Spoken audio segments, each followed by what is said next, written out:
Greetings, it is I, Susie Q, creating a whole new video. And this one is called Predictive Change Agent. Predictive Change Agent. Doesn't that sound fun? Predictive Change Agent. And so this, like, even if we're like working with precognitive energy or kind of, predicting something in the future, we could just say, I'm going to become what we call the the predictive change agent. Okay. And so when we start working with that predictive change agent, is there's some really cool things that might be showing up in your field.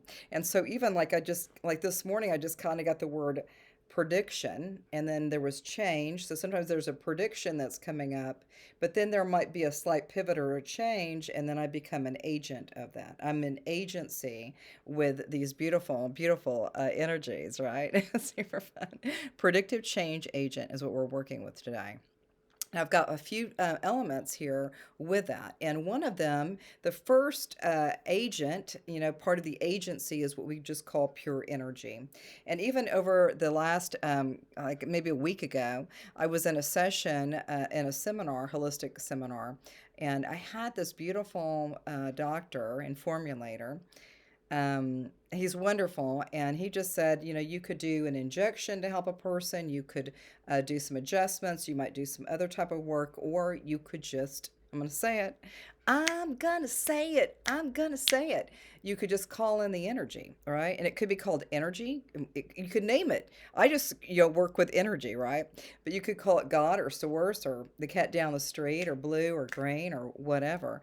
But I usually just call it pure energy. And so what he was saying, so this is cool when you're looking at that predictive change agent, there's some like cool stuff going on. There's some cool, cool stuff going on. I think a lot of people are already the predictive change agents. I think they already know what they can create as a sovereign divine being, right? It's super fun when you really acknowledge your sovereignty and your divinity. It's just so easy to call that energy in.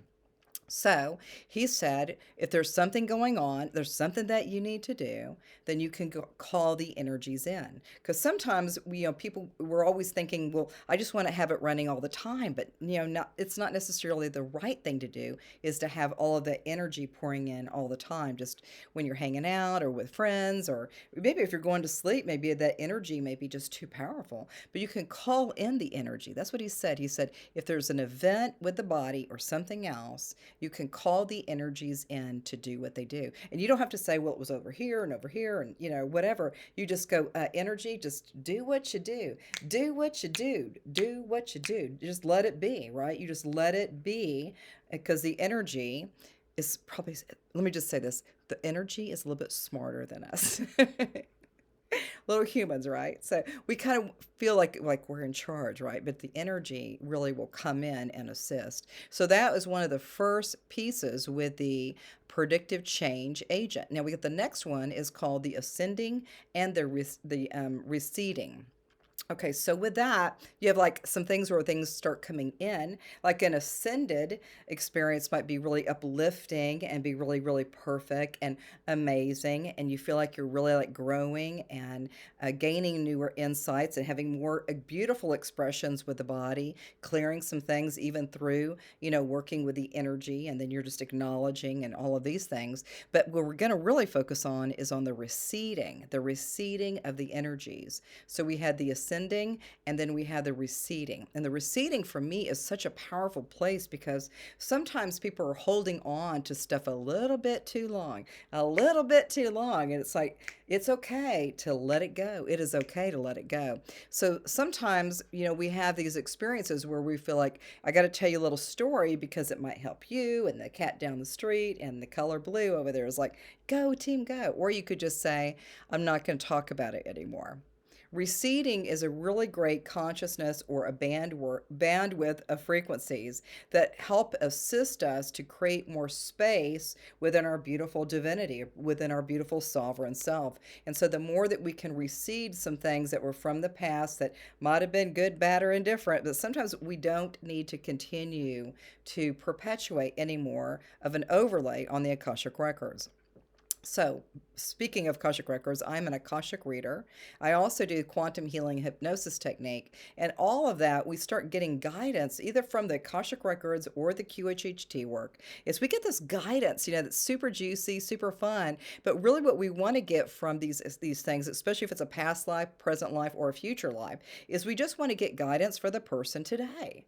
What can I do today to do a little bit better, or what else can I do to just start releasing some stuff? If there's a forgiveness practice for anybody, you can just let that recede out, because you could say, I'm gonna call them. Hello, hello. Yes, I'm sorry. I am sorry, and or I forgive you. And they're like, I don't even know what you're talking about, people. But this receding energy is a big part of this with a predictive change agent. Is that you let things go. Boom, boom, shakalaka, boom, boom, boom, boom, right? We want things to release, and I call it the receding of the energies that we don't have to talk about the yucky stuff because it's already gone, it's already done. Okay, so the next one is about noticing. When we start noticing what we're noticing, then we notice it again. Okay, people make fun of me. Noticing again. But sometimes you will have an awareness or an uncanny experience that shows up for you, but then you kind of let it fly by, right? It's like a cloud going by. It's like it's all gone, and then something happens that's kind of the same energy, and you're just like, yeah, well, that's a quinky dink. That's a coincidence, right? And then the third one is really where you kind of go, I think there's something there for me and I'm ready. I'm ready to get some insights from the noticing. And so the noticing is really there's kind of this little sweet little nudge. It could even be that energy that we're working with, or source or God, that we're getting some little nudges and some nuggets of awesomeness. And so the more that we can really kind of lean in, let me lean in real quick here. Let me lean in and see if I can kind of accept some of this new knowledge or this new wisdom or this new experience. And so a lot of times people kind of gloss over it like, oh, it's just that and it's already gone, it's nothing else. But then the noticing is going to be really important because even as your body, your juicy body, is your body's always giving you messages. Hey, I've got a little something on this over here, and I got a little something over here. I've got a little thing with my eye right now. It's kind of cray. So we kind of start looking at the messages from the body, but we also are getting guidance from the outer sense of us, right? So the body is a great place to start noticing. And I would suggest for you and the cat down the street is that when you start noticing something, the body, something different, new or strange or acute, or chronic, you might start asking, like, what is this freaking stuff about, right? And even with my QHHT, I have a whole process of going through a body event and then working with the emotions, with stored emotions, and asking what the purpose was and what was I supposed to learn. And we go through all of these processes. But to be honest, I think at the very earliest onset of some boo-boo in the body, right, is that you start acknowledging it. And you might start asking, so what is this? What is this for me to do? What is this for me to do? So I have this thing in my eye. It's kind of been red for a few days, maybe like a week or two. I'm like going, so it's on my right side, so it's like, my past, it's like my future life or my now life, right? And then it's also, it's on my right side and it's about vision. So I was thinking, is it about sight? But I was really getting the connection because I work with the subconscious. And I was just like, I think there's a vision for me. And so I'm so close, but the more that I can go deeper into it and really understand what that vision is, that eye thing is going to just kind of clear up and I can see perfectly and everything. And it's actually getting better today because I started, looking at some of the techniques through the QHHT work on what was this about, right? And so I really think that it was a nudge. I think that beautiful nudge with the right eye and a little bit of redness on the inside of the eye. But then it's like what am I preventing myself from doing to do all of this other work that I'm really called to do? So it's like so fun and amazing. But these are really, really neat things when we start noticing what we notice, and then we can go a little bit deeper. We might ask questions. Is there anything else I need to know about my vision? Is there anything else I need to know about where else it might be resting in my body? And I keep getting it's just in the eye area, right? Okay. And then what with that, even so sometimes you've got some things going on, you're noticing something with the body. And I just do like some different things for my adrenals and also things for inflammatory situations. So I do acute, which is like turmeric and ginger. And then the adrenals is all about, kind of lifting up that spirit or lifting up the energy of the body. So these are some really cool things that I, get to play with, and I have access to great nutrition. So there's all kinds of stuff around that. So notice what you notice it again. And the third time you really notice it, you're like, okay, I think I'm supposed to be getting a message here, and I really need to lean into it. I need to lean in, I need to listen. I need to be aware. I need to be watching. I need to be noticing. And then that would be a really great place for you to begin to get, I can't even talk, specifically around the body, is you really want to get the messages from the body. Okay. The next one is this is the final one, too. So, when we look at the predictive change agent, is that we start kind of going through some processes of learning, going into the energy, calling in the energy when you're needing some sort of an assist, whether it's a physical, emotional, or spiritual conversation or experience, right? And then you move into the ascending energies and the receding energies. And that right there is that sovereign, juicy self, right? You're swimming in a sea of goodness. And that ascending is we all want to go there, right? And then there's a lot of us that need to like recede some of the energies that have already passed, right? We don't need to go back over that story, right? The next one is noticing, and then the fourth one here is about gratitude.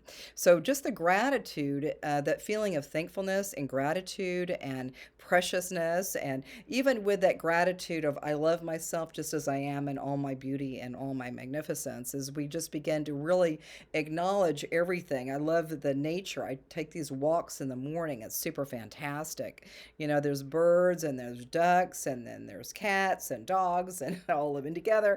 But there's just so much goodness when we really go outside in nature. So that gratitude for me up here in sunny Scottsdale in Arizona, as I really acknowledge the breath of life here. I really acknowledge and have gratitude for the energies that are constantly showing me more clarity with some of my visions that I receive. And so that, the idea of gratitude and thankfulness is a beautiful frequency. It's the perfect connection with a sovereign being or with an ascended master or an ascended person or being.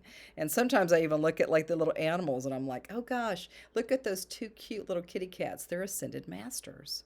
Those two are ascended masters. I can totally identify it, right? So when we're looking at that predictive change agent, which each one of us are that, is that we might have a prediction or we may have some probability, but then we can change on a dime, right? So some of our old patterns and some of our old beliefs or some of the programming or conditioning or vows or contracts and blah, blah, blah, blah, blah, blah, right?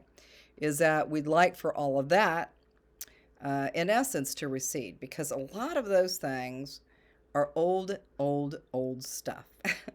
And so now, as we're moving into that predictive change agent, as we start going, hey, hello, people, here I am, and I feel good, I feel strong, I feel intelligent, I feel wise, I feel beautiful and amazing, and all these other attributes, right? Is that we start really kind of noticing what we're noticing again, then notice it one more time, right? That third time. And then we start going, oh yeah, I'm a sovereign being, and this is what's coming up next for me. And it feels good. Feels good. Feels good. Feeling good, right? And so with that predictive change agent, just believe that something else is conspiring through the energy to create more beauty and more magnificence in your beautiful divine beingness, right? So just stay with that and think about that predictive change agent. Just think about that. Think about the energy. Think about the ascending energies, the receding energies. Think about the noticing 3 times, right? 3 times. 1, 2, 3.